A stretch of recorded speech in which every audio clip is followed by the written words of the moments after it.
하나님의 기뻐하심으로 예배로 결단한 여러분의 심령 속에 하나님의 기뻐하심과 온전케 하신 은혜가 차고 넘치길 축복합니다. 아멘. 말씀의 제목 같이 나눕니다. 너희는 여호와를 찾으라. 너희는 여호와를 찾으라. 아멘. 수요 예배마다 구약의 선지서를 지금 이렇게 계속 몇 달을 나누다 보니까 거의 그 내용이 하나님의 진노하심, 또 심판하심, 또 하나님의 때를 기다리라라는 이런 주제로 거의 이제 이렇게 좀 반복되면서 왔습니다. 그래서 스바냐를 이제 한 장 남기고 있는데요. 스바냐까지 하고 또 다른 본문으로 해서 또 주제를 같이 나눌까 합니다. 오늘 주제 속에서 또 한번 우리가 주목할 수 있는 것은 하나님의 백성들을 향하신 하나님의 끝없는 사랑 속에서 하나님의 백성들에게 바뀌어줘야 될 삶의 근본에 대한 이야기가 오늘 2장 안에 담겨 있는 것을 보게 됩니다. 특히 유다 백성들의 치명적인 약점이 하나 있었습니다. 그것은 하나님의 말씀을 외치고 예루살렘이 멸망한다고 계속 했는데도 불구하고 유다 백성들은 이상한 신념이 있었습니다. 아무리 그래도 그렇지 하나님께서 설마 우리가 살고 있는 이 예루살렘 성을 허물어 버리실까 그 생각을 합니다. 또 한 가지 생각은 뭐냐면 설마 하나님께서 이 거룩한 성전을 불태워 버리실까 하고 이렇게 생각을 하는 거예요. 그러니까 여전히 땅과 그리고 성전을 향해서 하나님께서 털끝 하나 상치 않게 하시겠다는 그런 자기 나름대로의 신념을 가지고 그걸 믿음이라고 주장하고 있으니 오늘 스바냐 선지자도 심히 안타까워서 오늘 그날이 이르기 전에 너희들은 속히 돌아오라고 또 한번 강조하는 내용이 오늘 2장 안에 담겨 있습니다. 예루살렘이 남아있는 한 자신들은 결코 망할 수 없다, 바로 그 생각을 갖고 있는 겁니다. 실제 그랬냐만 싶지만요, 어느 집에서 이사를 갈 때요, 남편을 두고 강아지를 데려갈까 봐 강아지를 붙들고 있으니까 그래요. 아마 얘 붙들고 있으면 나도 같이 갈 수 있어 해가지고 끝까지 매달려서 갔다는 이야기가 있습니다. 근데 마치 지금 유다 백성들이 그런 거예요. 성전만 붙들고 있으면 하나님이 아무리 심판하시려고 해도 우리는 망하지 않을 거야, 이렇게 생각하고 있으니 이처럼 어리석고 답답한 일이 어디 있겠냔 말이에요. 그래서 오늘 스바냐는 그들이 믿고 있는 예루살렘 성전마저도 무너질 것에 대해서 오늘 강력하게 이 스바냐서를 통해서 외치고 있다는 것입니다. 한마디로 말하면 하나님의 은혜를 거두시는 순간 안전한 곳은 한 군도 없다는 거예요. 인생은 위기를 만나면 숨을 곳을 찾습니다. 피난처를 찾고 자기 나름대로 여기 있으면 난 못 찾겠지, 안전하겠지. 근데요, 하나님 손 안에서 피할 곳은 아무것도 없는데 유다 백성들은 지금 이상한 생각과 자기들의 편견을 가지고 하나님을 오해하고 있었다는 것입니다. 그렇기 때문에 아무리 튼튼한 집을 지어도, 건물을 지어도 어떤 것도 하나님의 심판 앞에서는 피할 곳이 없다는 것입니다. 그래서 오늘 말씀 속에 보면 거듭해서 강조하는 스바냐의 외침이 2절에 나오는데요, 우리 여러분 2절 한번 보시기 바랍니다. 시작. 명령이 시행되어 날이 겨같이 지나가기 전, 여호와의 진노가 너희에게 내리기 전, 여호와의 분노의 날이 너희에게 이르기 전에 그리할지어다. 아멘. 1절과 2절을 연결해 보면 오늘 중요한 이야기가 나옵니다. 수치를 모르는 백성아, 이렇게 시작해요. 어리석은 백성들아, 지금 그 이야기입니다. 너희들이 성전만 붙들고 앉아갖고 안 망할 것처럼 생각하니 정말 너희들 어리석구나, 지금 그렇게 이야기하는 거예요. 2절에 들어갔더니 뭐래요? 명령이 시행되어 날이 겨같이 지나간대요. 바람에 날리는 겨처럼 지나가는데 거기 보면 전이라는 말이 3번 반복되죠. 겨같이 지나가기 전에, 여호와의 진노가 너희에게 내리기 전에, 여호와의 분노의 날이 너희에게 이르기 전에. 다 이게 뭡니까? 하나님의 심판, 하나님의 진노가 너희에게 닥치기 전에 하나님이 사인을 주시고 경고할 때 정신을 차리고 빨리 돌아오라, 그 메시지를 지금 던지고 있는 겁니다. 자, 저를 따라합니다. 구원의 기회를 붙들어야 합니다. 하나님을 찾는 방법의 시작이 뭐냐면, 어떻게 해야 우리가 구원을 받을 수 있을까? 바로 그것에 대한 생각이 살아있어야 된다는 이야기입니다. 1절부터 3절까지의 이야기의 시작은 바로 수치를 모르는 백성아, 이렇게 시작을 했어요. 이걸 다 또 한 부류가 있는데 그것은 오늘 여기 말씀 이제 3절에 가면 나오는데요, 여호와의 규례를 지키는 세상의 모든 겸손한 자를 이야기해요. 둘을 완전히 분리해서 보여주고 있습니다. 수치를 모르는 자들, 여호와의 규례를 지키고 항상 겸손한 자들. 그래서 오늘 이 두 부류 가운데 수치를 모르는 자들에 대해서 하나님이 진노하시고 그들에 대해서 심판하시겠다고 했는데요, 수치를 모른다는 그 의미를 원문의 의미로 보면 갈망하지 않는 자, 또 하나는요 사모할 줄 모르는 자, 이런 뜻을 가지고 있습니다. 수치를 모른다는 것 속에 두 가지가 있어요. 간절함이 없고 사모함이 없는 백성들. 이걸 오늘로 빗대면 신앙생활은 하긴 하는데 주님을 향한 간절함도 없고 하나님 은혜에 대한 사모함도 없이 몸만 왔다 갔다 하는 그런 신앙을 가지고는 인생의 변화도 없을 뿐만 아니라 하나님께서 부으시는 복도 전혀 누릴 수가 없다는 것을 우리가 여기서 보셔야 합니다. 그렇기 때문에 이미 우리가 1장에서 보신 것처럼 1장 6절에도 오면 그런 말씀이 있어요. 자, 1장 6절 보시기 바랍니다. 시작. 여호와를 배반하고 따르지 아니하는 자들과 여호와를 찾지도 아니하며 구하지도 아니하는 자들 멸절하리라. 아멘. 누가 멸절한대요? 배반하고 따르지 않는 자, 두 번째 찾지도 않는 자, 세 번째 구하지도 않는 자. 이런 자들은 결코 하나님의 은혜에 털끝만치도 입을 수 없다고 강조한 것입니다. 그래서 오늘 스바냐 선지자는 외치는 겁니다. 어서들 모여라, 어서들 모여라. 다시 하나님의 심판을 피할 수 있는 구원의 길을 너희들은 붙들어라 하고 이렇게 외치면서 이 장이 시작한 겁니다. 여호와의 날이 도래되는 그 순간 누구도 그 앞에서 자비의 손길을 붙들 자는 한 사람도 없다. 그러니 하나님께서 정한 그 날은 인생이 바꿀 수가 없는 거예요. 사람은 무언가 약속을 했다가 날을 잡았다가도 상황이 잘못되거나 다른 일이 일정이 겹치면 바꿀 수가 있잖아요. 근데 하나님의 진노하시는 심판의 날은 사람의 형편에 따라 바꿔주는 날이 아니라니까요. 그렇기 때문에 그날이 이르기 전에, 여호와의 분노의 날이 너희에게 이르기 전에 너희들은 속히 여호와께 돌아오라. 오늘 이렇게 강조한 것을 봅니다. 하나님은 공의로우신 분이세요. 공의라고 하는 것은 사람의 형편에 따라 손바닥 뒤집듯이 이랬다 저랬다는 분이 아니라는 겁니다. 그 전까지는 하나님께서 은혜의 손을 내미시지만 이미 하나님의 칼이 뽑히는 그 순간부터는 더 이상 길이 없고 방법이 없다는 것입니다. 그러므로 하나님의 구원에서 먼 삶을 사는 자들은 어떻게 해야 될까요? 오늘 말씀에 의하면 하나님을 찾아야 될 것이고 하나님의 심판이 오기 전에 구원의 기회를 반드시 붙들어야 산다 하는 것을 오늘 거듭 강조합니다. 그래서 은혜는 언제 받아야 돼요? 이 다음에 받겠습니다. 그런 말 하면 안 된다는 거예요. 꼭 복음을 전하면 그런 분들 있잖아요. 아유, 좀 제가 아직 할 일이 많아서 이 다음에 믿을게요. 이렇게 말하는 분도 있고, 어떤 분이 요번에 요일만 해결되면 그때부터 믿을게요. 마귀는 귀가 없을까요? 너무나 잘 듣고 있습니다. 그렇기 때문에 이 사람이 하나님 앞에 돌아오지 못하게 하려면 계속 바쁘게 만들고 다른 일 생기게 만들고 이래서 결국은 하나님 앞에 못 가게 만든다는 겁니다. 그러니까 은혜라고 하는 건 내 형편 따라 하는 게 아니고 주의 말씀이 들리는 순간, 깨닫는 그 순간 하나님 앞에 결단하고 나가는 것이 가장 복되다는 것을 잊지 않길 바랍니다. 고린도후서 6장 2절이 이렇게 말씀해요. 우리 같이 봅니다. 시작. 이르시되 내가 은혜 베풀 때에 너에게 듣고 구원의 날에 너를 도왔다 하셨으니 보라 지금은 은혜 받을 만한 때요, 보라 지금은 구원의 날이로다. 아멘. 은혜의 시점을 언제로 봤어요? 지금으로 본 겁니다. 하나님의 말씀을 들을 때, 주님의 은혜를 깨달을 때, 그때 우리가 하나님의 뜻을 따라 행하는 것이 옳은 거지, 우리가 그 시기를 내가 고무줄 들이듯이 옮긴다고 해서 될 일이 아니라는 것입니다.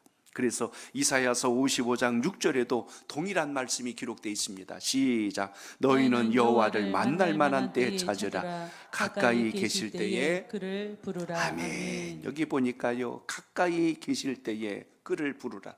주를 만날 수 있는 시간과 기회와 환경을 만들어 주었는데도 그것을 피하고 변명하고 그걸 멀리 해가지고는 무슨 하나님의 사람으로 은혜를 입겠어요. 그러므로 모든 사람들은 하나님을 찾을 수 있는 바로 그곳에 머물렀을 때 은혜 입고 구원받을 그날을 놓치지 말고 믿음 안에 서는 것이 옳다는 것을 오늘도 기억하시길 바랍니다. 사람들은 예수님이 오신 이후로부터 지금 거의 2000년이 넘도록 흘러온 이 세상 속에서 하나님께서 다시 오신다고 약속해 주신 심판의 날에 대해서는 자꾸 우리가 잊어가고 있다니까요.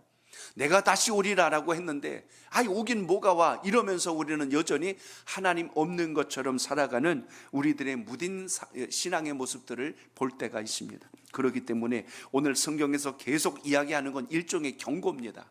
하나님의 날, 심판의 날, 하나님의 진노하시는 그날이 속히 올 것이다. 그렇기 때문에 그 전에 우리가 믿음의 본분과 사명을 잃지 말고 주를 바라보고 신실함으로 감당하는 것, 이것이 옳다는 것을 우리 삶 속에서 기억하시길 바랍니다. 인생을 살아갈 때요, 두 가지가 참 중요합니다. 하나는 약속입니다. 시간에 대한 약속, 사람과의 약속, 이걸 잘 지키는 사람들이 항상 어디에서나 그 사람에 대한 신임과 인정을 받을 수가 있고요.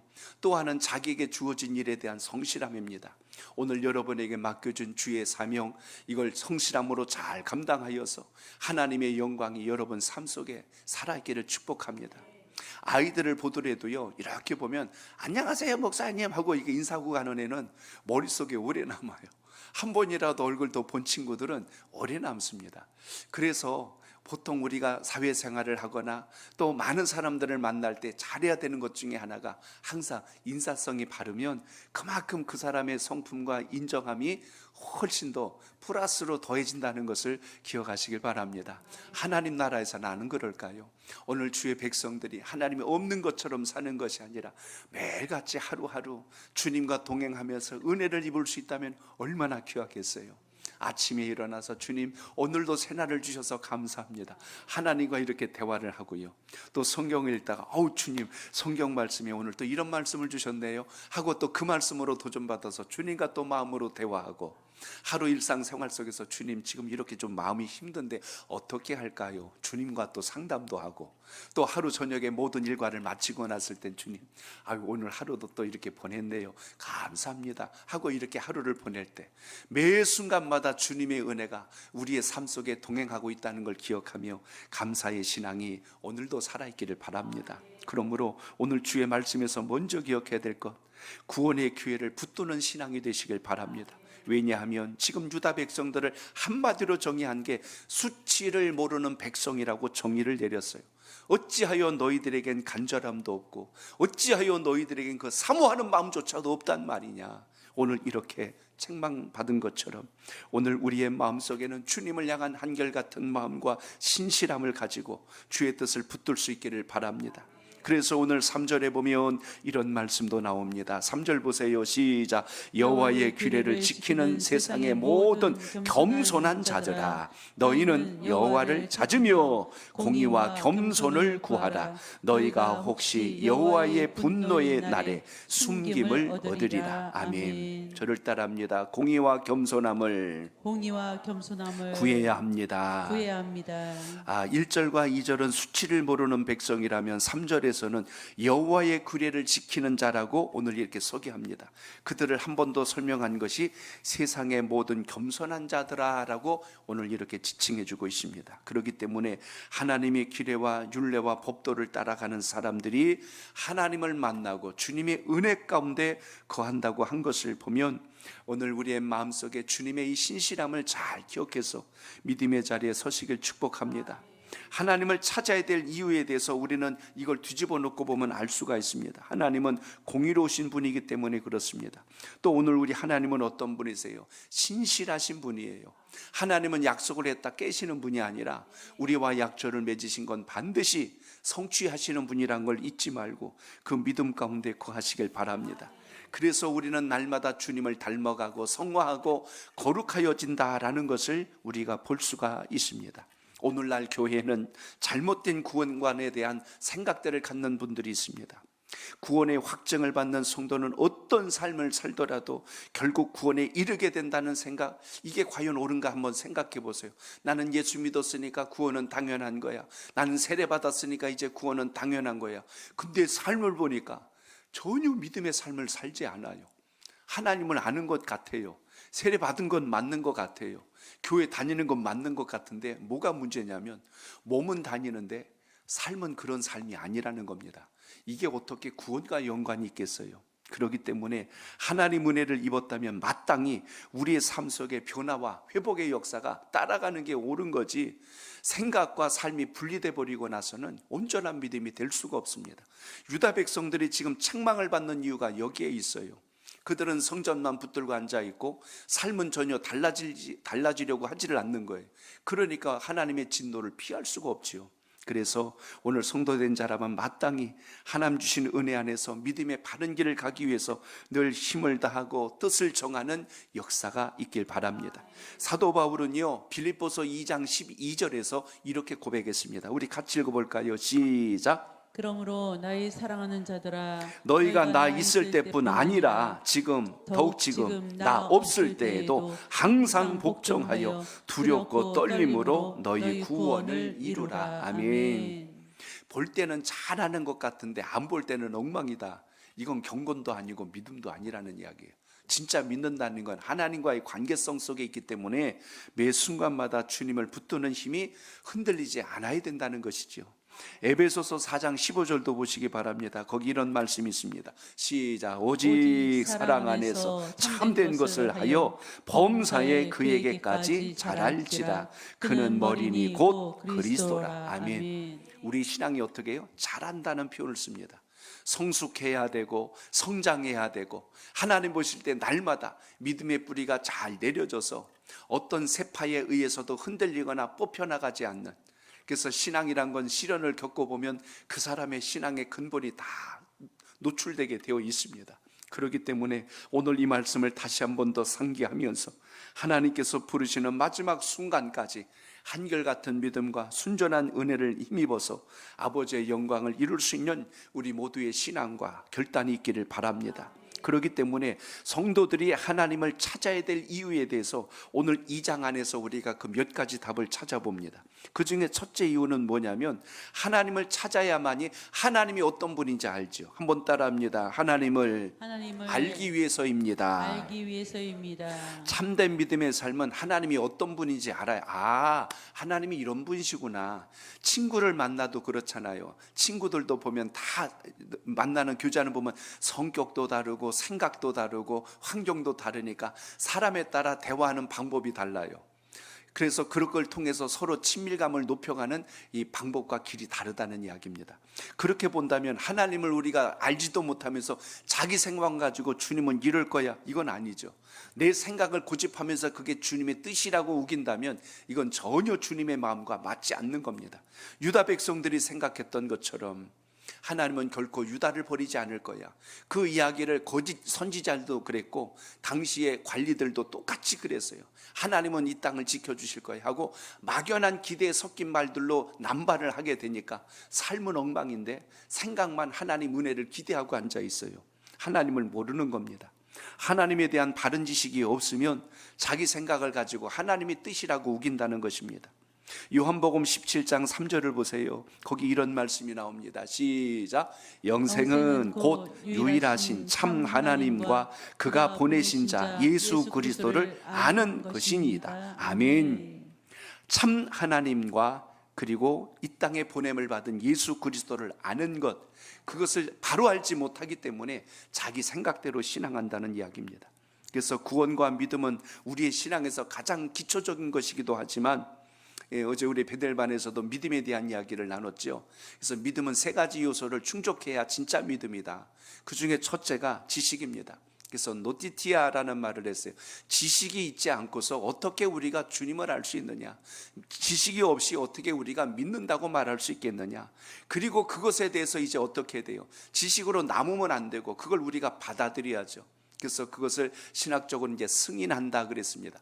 센수스, 그래서 내가 그걸 받아들이는 거예요. 인정하는 거예요. 내 안에 수용이 됐다는 것은 그것을 내가 내 마음속에서 인정하고 받아들이고 그렇게 하는 것으로 옳다고 여깁니다 하는 승인. 우리가 신앙하면서 아멘 하는 것과 똑같습니다. 바로 그대로 내가 되기를 원합니다. 하나님의 지식이 내 안에 들어온 줄로 믿습니다. 이렇게 되는 거죠. 근데 거기에 하나가 더 있어요. 신뢰라고 하는 것입니다. 하나님의 뜻을 알았고 그것을 내가 받아들였으면 세 번째, 이것을 대해서 행하려고 하는 의지적 변화가 일어났을 때, 아, 저 사람이 믿음이 있구나, 이렇게 이야기합니다. 성경 지식은 엄청나게 많은데 행함은 전혀 안 따른다? 그건 믿음이 없는 거죠. 믿음대로 사는 게 아니라는 겁니다. 받아들였다고 그래요. 근데 행동은 안 해요. 그건 믿는 게 아니죠. 아는 거죠. 지식이죠. 그렇기 때문에 지식과 승인 사이에서, 받아들인 것 사이에서 멈춰버려 놓고 믿음으로 착각하고 가면 안 된다는 겁니다. 유다 백성들의 지금 한계가 여기까지 온 거예요. 하나님을 안 돼요. 하나님 말씀 믿는데요. 근데 문제는 우상을 숭배하고 있고 하나님 앞에 돌아오질 않았어요. 그래서 그들은 한마디로 믿음 없는 백성들입니다. 또 한 가지, 우리가 하나님을 찾아야 될 이유가 있습니다. 저를 따라합니다. 죄를 멀리하고 의를 따라 살기 위해서입니다. 의를 따라 살기 위해서입니다. 빛으로 향하면 어둠이 다 사라지게 돼 있고, 빛으로 가면 나의 허물과 치부가 다 드러나게 돼 있어요. 마찬가지로 하나님을 가까이 하고 하나님을 찾으면 내 가운데, 내 안에 숨어있는 죄들이 드러나게 되고, 하나님이 기뻐하는 것이 무엇인지를 발견하게 돼서 우리의 행실의 변화가 시작이 된다는 것입니다. 그러므로 우리의 모든 삶을, 세상을 살다 보면 마치 우리가 하루를 외출하고 다 갔다 오면 여기저기가 오염도 되고 때도 묻고 막 하는 것처럼, 우리의 영혼에 하나님이 기뻐하지 않는 것들이 혹시라도 묻어 있다면 하나님 말씀과 은혜 안에서 그것의 정결함을 입는 역사가 있기를 바랍니다. 하나님 보실 때 신실한 자가 되게 하옵소서. 정직한 자가 되게 하옵소서. 이렇게 대한 삶에 대한 변화, 신앙에 대한 성숙을 구하는 이유, 하나님을 찾아야만이 여기에서 우리가 의로운 것이 무엇인지 분별하는 것처럼 그 길을 갈 수가 있다는 것입니다. 또 한 가지 오늘 말씀을 통해서 본다면, 하나님의 위로와 은혜를 누리기 위해서 우리는 하나님을 찾아야 된다는 것입니다. 하나님을 찾으면 내 안에 숨어있는 불안, 걱정, 염려들이 사라져요. 신기하게 사라집니다. 어둠에 있으면 길을 못 찾으니까 두려운데 빛이 딱 비춰주면요, 어디든지 우리가 담대하게 갈 수 있는 이치와 똑같습니다. 하나님의 위로를 받으면 그때부터 평안이 찾아옵니다. 마음에 평안이 오면요, 생각하는 것, 판단하는 것이 흔들리지 않습니다. 그래서 항상 하나님 주신 은혜 안에서 믿음의 중심을 잘 붙들고 갈 수 있는 하나님의 사람 되시길 축복합니다. 주여, 오늘도 우리에게 주의 은혜를 붙들어 하나님의 위로하심을 힘입고 승리하는 신앙이 되게 하옵소서. 그러므로 하나님을 찾게 되면 결국 하나님을 어떻게 섬겨야 될지 방법도 안다는 것입니다. 한번 따라합니다. 하나님을 섬기기 위해서입니다. 이런 네 가지 원리를 하나님을 찾는 이유에서 우리가 발견해야 된다는 것입니다. 하나님을 알기 위해서, 죄를 멀리하고 하나님의 의로운 것을 따라 살기 위해서, 그리고 내 마음속에 주님의 위로와 은혜를 잘 받고 살기 위해서는 하나님을 그래서 찾아야 된다는 것입니다. 그렇게 됐을 때 비로소 하나님 뜻에 맞는 아름다운 섬김이 비로소 시작되는 걸 보게 됩니다. 그러므로 오늘도 우리 신앙에서는 이렇게 주님을 닮기를 힘쓰는 은혜가 날마다 살아있기를 축복합니다. 가족이 참 재밌는 게, 여러분, 같이 오래 살면요, 식성도 거의 같아져요. 그리고 취미도 비슷해지고, 어떤 땐 생활 습관과 말투도 닮아가고, 나중엔 여러분 외모도 닮아가는 거 아세요? 아마 여러분 결혼하시고 초에 그런 말들 안 들어보셨나 모르겠어요. 이제 이렇게 같이 다니면 주변에서 그래요. 남매 아니냐고. 이 말이 좀 생소하신가 모르겠네. 결혼 초에 저는 제 집사람이랑 같이 막 이렇게 가다 보면 남매 같다는 이야기 들어봤어요. 누가 손해일진 모르겠지만 닮았다는 이야기를 좀 이렇게 듭니다. 그 닮다는 게 단순히 겉만 이야기한 게 아니라 뭔가 서로 공통점이 있다는 느낌을 처음 만난 사람들도 금방 인지할 수 있는 것을 보게 됩니다. 그래서 어쩌면 여러분, 우리가 살면서요, 마음이 맞다는 의미는 어떤 때는 내가 바라고 기대하고 소원하는 것이 서로 일치되는 확률이 많은 사람과 함께 어우러지는 것을 보게 되죠. 가까이 갈수록 편한 사람이 있고 멀리 떨어져 있어야 편한 사람이 있어요. 신앙 안에서 여러분, 하나님과 더 가까이 갈 수 있는 은혜가 날마다 살아있기를 바랍니다. 그게 믿음이지, 주님 앞에 오면 막 걱정이 되고 예배당에 들어오면 막 불안 증세가 일어나고 이러면 안 되잖아요. 주의 전에 오면 막 눈물이 쏟아지고, 주의 전에 오면 마음이 뭉클해지고, 주의 전에 오면 하나님에 대한 위로와 소망이 막 일어나고, 이런 역사가 일어나야 그게 믿음의 사람 아니겠습니까? 오늘 말씀 속에서 강조한 게 바로 그겁니다. 하나님 앞에 자꾸 돌아오라, 주 앞에 엎드리라, 하나님을 찾으란 이유가 왜 그래요? 우리의 삶 속에서 하나님과 벗어난 많은 부분들이 있기 때문에 이게 떨어지기 전까지는 주님 앞에 온전해질 수가 없습니다. 접착제를 붙일 때도요, 사용 설명서에 보니까 사이에 붙은 불순물을 다 제거하고 그리고 나서 사용하십시오라고 돼 있어요. 하나님과 우리 사이에 여러 가지 불순물들이 꽉 끼어 있는데 하나님과 우리가 어떻게 하나가 되고 주의 은혜가 우리 속에 어떻게 역사가 되겠어요? 그렇기 때문에 우리가 하나님을 찾아야 되는 데는 이처럼 은혜롭고 복되고 가장 귀한 이유와 목적이 있기 때문에 주님을 더 가까이 할 수 있는 믿음의 자리에서 힘을 다할 수 있기를 축복합니다. 그것이 우리가 이 땅에서 복을 받는 원리요, 하나님이 기뻐하는 열매를 맺는 역사라는 것을 생각한다면 오늘도 여러분의 신앙을 점검해 보세요.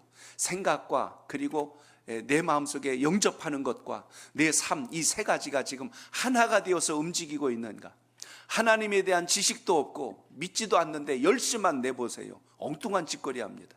하나님이 원하지도 않는 거 해놓고 주님 뜻이래요. 그렇게 가면 안 되죠. 그래서 하나님에 대한 지식과 주님의 말씀에 대한 영접함과 그것이 우리 삶 속에 잘 적용되었을 때 아버지의 영광이 나타남을 잊지 않길 바랍니다. 그러므로 시편 73편 28절을 보십시오. 거기 이렇게 말씀해요. 시작. 하나님께 가까이 함이 내게 복이라. 내가 주 여호와를 나의 피난처로 삼아 주의 모든 행적을 전파하리이다. 아멘. 하나님을 가까이 하는 자가 복인데요, 거기 말씀한 걸 보니까 주 여호와를 나의 피난처로 삼아 이렇게 돼 있어요. 세상의 어떤 권력이나 물질이나 또 다른 어떤 힘을 의지한 것이 아니라 하나님을 온전히 의지하면 그로 인하여 우리의 삶 속에 하나님의 큰 역사와 영광이 임한다는 것을 잊지 않길 바랍니다. 그래서 오늘 2장 안에는요, 유다 백성들의 심판도 나오지만 그 다음에 이제 소개되는 것이 블레셋 땅에 사는 도시들이 등장합니다. 그리고 또 한 군데가 나와요. 저 뒤쪽에 보면 이제 아수르, 그 다음에 이제 아수르의 수도였던 니누에까지 지금 기록된 것을 보게 됩니다. 결국 오늘 여기 이제 뒤에 나오는 이 나라들까지 포함해서 하나님의 진노와 심판은 지금 겉으로 볼 땐 똑같아요. 하나님의 백성들도 심판을 받고 이방 족속들도 심판을 받아요. 근데 이미 우리가 앞에 선지서에서 본 것처럼 이방 민족들은 멸망당하는 심판이요, 하나님의 백성들은 돌아오게 하기 위한 심판이었다는 것을 우리가 봅니다. 그러니까 여러분, 이유를 알고 아플 때는 그 뜻을 하나님 앞에 깨닫는 순간 그 질병은 더 이상 우리에게 고통이 아니라 하나님을 더 깊이 만날 수 있는 또 하나의 디딤돌이 됩니다. 모르고 고난과 시련을 당하면 내 인생은 왜 이래? 내 인생은 왜 불행해? 세상 사람들과 똑같이 가버립니다. 그래서 오늘 우리는 이 마지막 대목에서 봐야 될 것은 4절에 나왔던 이 블레셋 족속을 한번 보시기 바랍니다. 자, 4절도 한번 더 읽어봅니다. 시작. 가살은 버림을 당하여 아스글론은 폐허가 되며 아스돗은 대낮에 쫓겨나며 에글론은 뽑히리라. 아멘. 이 유다 땅 가장 가까운 곳에 있는 땅이 이 블레셋 땅입니다. 지중해 연안을 끼고 길게 펼쳐져 있는 이 블레셋 땅에 대한 심판의 메시지가 여기 소개되어 있는데요, 세상은 여러분 눈으로 볼 때는 크고 위대한 나라 같지만 하나님의 뜻을 저버린 민족은 결코 끝이 아름답지 않다는 것을 이 블레셋 땅이 보여주었습니다. 여기 가사는 당시 블레셋의 수도가 되는 지역이었습니다. 근데 여기 보니까 버림을 당하며 라고 나왔어요. 이미 가사는 하나님의 진노하심으로 망해버렸어요. 근데 거기 다음 세 성읍이 나옵니다. 어디가 나와요?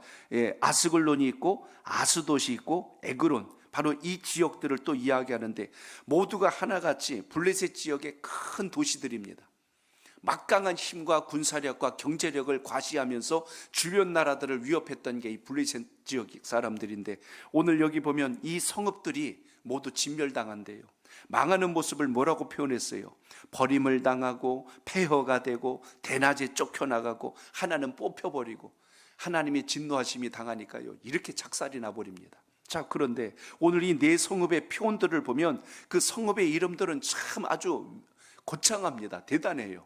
원문의 그 이름들을 보니까요, 여기 있는 지금 가사라고 하는 건 히브리 원문에 아자라는 말을 쓰는데 뜻은 강하다라는 뜻을 가지고 있는 게 가사입니다. 그러니까 그 성읍의 이름은 강하다 이런 거예요. 그러니까 겉만 봐도 이 블레셋 지역에서 가장 큰 도시요, 큰 성읍이라는 것이 한 번의 이름에서 우리가 그 의미를 인정할 수가 있습니다. 또 여기 소개된 두 번째 보십시오. 여기 어디 나옵니까? 에글론이라는데 거기 좀 이름이 있죠. 에글론이라는 뜻을 보니까 뿌리가 깊다라는 뜻을 가지고 있어요. 그러니까 뿌리가 깊으니까 얼마나 견고할까를 생각해 보세요. 또 여기 보니까 또 누가 나옵니까? 아스글론이 나왔어요. 아스글론이란 뜻을 보니까 무게를 다는 장소 이렇게 돼 있어요. 무게를 측량하고 잴 수 있다면 얼마나 그 집안이 튼튼하고 얼마나 그 기반이 튼튼할까를 한번 생각해 보시기 바랍니다. 그러니까 이런 의미로 이 당시 블레셋 지역에 있는 도시들이 이름을 가지고 있어요. 근데 여기 보면 에그론은 어떻게 된대요? 뽑혀버린대요. 얼마나 뿌리가 깊게 내렸으면 아주 견고할 텐데 이게 뽑힐 정도라면 하나님의 심판 앞에 살아남지 못한다는 겁니다. 방금 이야기했던 이 아스글론은요, 당시 상업도시로서 굉장히 번성했던 곳입니다. 그런데 무게를 단다는 건 상업과 무역 거래를 하면서 그 무게를 측량하고 이건 얼마짜리 이건 얼마짜리 하면서 이렇게 하는 상징적 의미를 지금 가지고 있습니다. 그러나 그들이 아무리 상업도시요 크게 번영하는 도시라 할지라도 하나님의 진노하심이 임하였을 때는 결코 그것은 폐허가 될 수밖에 없다는 것을 우리가 여기서 봅니다. 하나가 더 있잖아요. 아스돗. 아스돗이란 이름의 뜻은 요새란 뜻을 가지고 있습니다. 그러나 그 요새마저도 모든 사람들이 쫓겨나가고 무너질 수밖에 없다고 오늘 말씀한 것을 보면 사람 볼 때 크고 위대하다고 큰 게 아니라 하나님 보실 때 위대하고 큰 것이 진짜라는 것을 언제나 기억하시길 바랍니다. 그러므로 오늘 블레셋 땅을 통해서 우리가 깨달아야 돼요. 허울적인 그 위대함과 큰 것은 결코 하나님 보실 때는 눈에 차지도 않을 뿐더러 인정받을 수도 없는 거예요. 속빈 강정과 똑같다는 것을 우리가 보셔야 됩니다. 그래서 오늘 말씀 속에서 우리가 깨달아야 되는 첫 번째는 하나님을 찾는 자가 되셔야 되고, 두 번째는 세상이 보기 좋은 대로 사는 게 아니고 하나님 보기 좋은 대로 믿음할 수 있는 신앙생활할 수 있는 여러분의 은혜가 있길 바랍니다. 신앙의 오랜 길이를 자랑하지 말고 오늘 주님 앞에서 주신 참된 믿음의 뿌리가 잘 내려져 있기를 축복합니다. 그리고 오늘 말씀에서 한 것을 더 이야기합니다. 오늘 여기 보면 어디가 나옵니까? 여기 쭉 따라가다 보면 그 다음에 또 다른 성읍에 대한 이야기가 오늘 여기서 소개가 되어 있습니다. 아수르가 멸하고 니누에도 멸한다라고 했는데 8절을 여러분 먼저 우리 한번 다시 읽어보겠습니다. 8절 시작. 내가 모압의 비방과 암몬 자손이 조롱하는 말을 들었으니 그들이 내 백성을 비방하고 자기들의 경계에 대하여 교만하였느니라. 아멘. 또 한 가지는 입술의 범죄예요. 좀 전에 우리가 본 것은 참된 안정과 번영이 세상 가운데 있다고 착각하는 것, 이걸 하나님께서 진멸시켜줬다면, 두 번째 오늘 우리가 볼 것은 거기 하나님이 복 주신 약속의 땅 동편 쪽, 거기 보면 모압과 암몬 땅이 있어요. 근데 이들도 망한대요. 왜 망했나 이유를 여기 8절에 소개했는데, 그들이 무슨 짓을 했냐면 비방 그리고 조롱의 말, 그러니까 결국 입술로 범죄한 것에 대해서 하나님이 책임을 물으시겠다 하는 것까지도 여기 기록된 것을 보게 됩니다. 이들이 유다를 바라보며 하나님의 백성들을 바라보며 조롱을 하는 거예요. 아이고 니들이 믿는 하나님이 뭐 대단한 줄 아냐, 야 니들이 그러고도 네가 뭐 복 받을 줄 아냐, 별의별 말로 다른 사람에게 상처를 주고 근심을 주고 아픔을 주는 바로 그런 모습들을 우리가 이 자리에서 볼 수가 있습니다. 선민들의 땅을 중심으로 해서 이 동쪽에 있던 이 모압과 암몬 족속들은 하나님의 심판의 경고마저도 무시해버렸고 조롱했다는 거예요. 그걸 비방했다는 이야기입니다. 그래서 하나님께서 너희들이 입으로 쏟아낸 그 모든 말대로 내가 너희를 다 진멸하리라, 지금 이렇게 책망하는 것입니다. 여기서 우리가 신앙적으로 깨달아야 되는 게 있다면 그겁니다. 입으로는 우리가 예수님 믿는다고 하는데 우리가 입으로 비방을 하고 조롱하고 멸시하고 저주의 말을 하고 이렇게 하는 것은 결코 신앙하는 우리 자신에게도 또 그렇게 살아가는 내 주변에게도 결코 덕이 될 수 없다는 걸 기억하셔서 하나님 기뻐하는 언어들이 많아지기를 축복합니다. 시편 34편 13절 보세요. 거기 이런 말씀이 나옵니다. 시작. 내 혀를 악에서 금하며 내 입술을 거짓말에서 금할지어다. 아멘. 악한 것에서 우리의 혀가 놀아나지 않도록 항상 분별을 가지라고 했어요. 거짓을 금하라고 한 것처럼 이게 왜 중요할까요? 한 군데 시편도 찾아봅니다. 시편 39편 1절입니다. 시작. 내가 말하기를 나의 행위를 조심하여 내 혀로 범죄하지 아니하리니 악인이 내 앞에 있을 때에 내가 내 입에 재갈을 먹이리라 하였도다. 아멘. 내 입에서 악한 말이 나가지 않도록 내가 재갈을 물리겠대요. 차라리 입을 닫고 있으면 죄를 덜 짓지요. 차라리 입을 열지 않으면 악을 행하지 않지요. 그만큼 우리의 입에서 나오는 이 저주와 조롱의 말들, 비방하는 말들이 얼마나 하나님이 싫어하시는가를 다시 한번 잘 살피면서 항상 주의 기뻐하심이 우리 삶 속에 있기를 바랍니다. 시편 이왕 보신 김에 한 군데 더 봅니다. 시편 141편 3절입니다. 시작. 여호와여 내 입에 파수꾼을 세우시고 내 입술의 문을 지키소서. 아멘. 오늘 여러분, 하나님께서 지금 이방을 심판하시고 진노하셨을 때가 언제였는가를 보시기 바랍니다. 가장 먼저는 자기의 이름과 허울을 자랑하고 우리는 큰 성읍이다, 우리는 뿌리가 깊은 성읍이다, 우리는 알려진 성읍이다, 우리는 이렇게 무게를 재는 그런 아주 그냥 상업적으로 번성한 도시다, 야 우리는 요새다 하고 이렇게 자랑하지만 하나님 뜻에 어긋난 모든 성읍들은 바람에 날아가는 겨와 같고 바람에 날려가는 낙엽처럼 무너진다는 걸 말씀해 준 것처럼, 또 한 가지 입술의 말로 저지른 범죄와 행동은 반드시 하나님께서 물으신다는 걸 보면서 오늘도 우리 마음속에 늘 겸손과 온전함을 회복하여 승리하는 신앙이 되시길 바랍니다. 이제 말씀을 맺습니다. 오늘 한 해도 여러분, 우리 입에서 나가는 모든 말은 반드시 열매가 된다는 분명한 믿음의 기준을 가지고 신앙할 수 있길 바랍니다. 안 된다, 못 된다, 틀렸다, 할 수 없다, 왜 그 모양이냐 이렇게만 계속 가보세요. 언제 그랬냐는 듯이 내 삶이 피폐되기 시작하고 내 주변의 환경이 점점 쪼그라들기 시작할 거예요. 하나님이 함께 하시면 됩니다. 주님께서 이루실 걸 믿습니다. 하나님의 섭리를 기대합니다 하고 입술의 고백을 바꿔보세요. 그런데 신기한 것은 그렇게 하면 안 될 일도 되고 될 일은 더 잘 되고, 이런 역사들을 경험하는 게 주님의 사람 아니겠어요? 여러분의 믿음의 간증이 죽을 고비를 넘겨갔고 하나님이 거기서 살렸습니다 이것만 간증이 아니고, 주의 말씀을 따라 순종하고 갔더니 더 번성하게 해주셨습니다, 이런 간증도 많아지길 바랍니다. 올 한 해 여러분, 이제 1월달 참 감사하게도 또 새해가 또 오잖아요. 얼마나 좋아. 그래서 그동안 또 혹시라도 새해 오기 전에 1월달에 작심삼일로 못했던 것 있으면 다시 한 번 더 마음의 결단과 소망을 가지고 끝까지 성취하겠다는 의지로 이루는 여러분의 신앙 되시길 바랍니다. 주여, 올해는 선한 말을 많이 하게 하소서, 의로운 말을 많이 하게 하소서, 축복하는 말을 많이 하게 하소서, 거룩하고 진실된 말을 많이 하게 하옵소서. 이렇게 해서 그 말이 메아리가 되고 부메랑이 되어서 결국 그렇게 고백하는 여러분의 삶 속에도 윤택함이 임하는 복된 해가 되시기를 주의 이름으로 축복합니다. 우리 시간 같이 기도드릴 때